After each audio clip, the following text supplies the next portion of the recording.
L'hôpital public, c'est la merde. La partie psychiatrie, et notamment pédopsychiatrie, c'est encore plus la merde, c'est une réalité. Moi, je suis Charlène Weber, je suis psychologue clinicienne et aujourd'hui, je viens vous parler donc de dépression et de tout ce qui va autour de la dépression. Et je parlerai en mon nom de petite psychologue Charlène Weber et pas du tout pour tous les autres professionnels, confrères et consoeurs.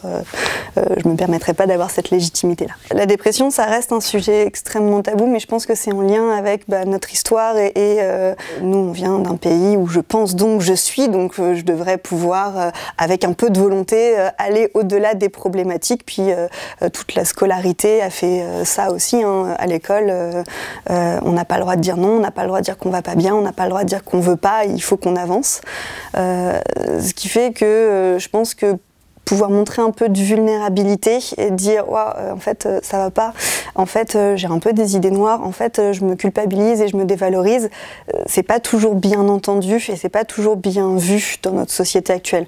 Je pense qu'aujourd'hui on parle beaucoup plus de la santé mentale parce que on a les médias qui permettent d'avoir cette vision là, d'avoir cette possibilité de mettre en avant la santé mentale, et d'autant plus que depuis le Covid on a vu vraiment un effondrement de la santé mentale des adultes déjà de base, mais en plus chez les jeunes, avec des chiffres qui sont assez alarmants dans la santé mentale des jeunes. Et oui, c'est une réalité, moi je sais que j'ai plein de jeunes que je suis en libéral, où en fait pour trouver après en libéral des psychiatres, c'est compliqué, il va y avoir beaucoup d'attentes, mais on se démerde avec ce qu'on a sous la main, et on n'a pas grand chose sous la main actuellement. Et en fait se rendre compte que il y a plein de personnes qui vivent des difficultés dans leur santé mentale et que actuellement notre système de santé il n'a pas pris en compte ça, malgré ce que beaucoup de professionnels ont pu mettre en avant bien avant que ça n'arrive.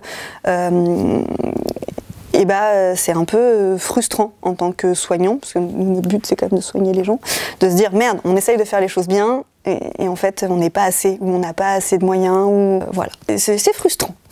Je pense que en tant que parents, on a cette volonté que nos enfants aillent bien et on serait prêt à tout sacrifier.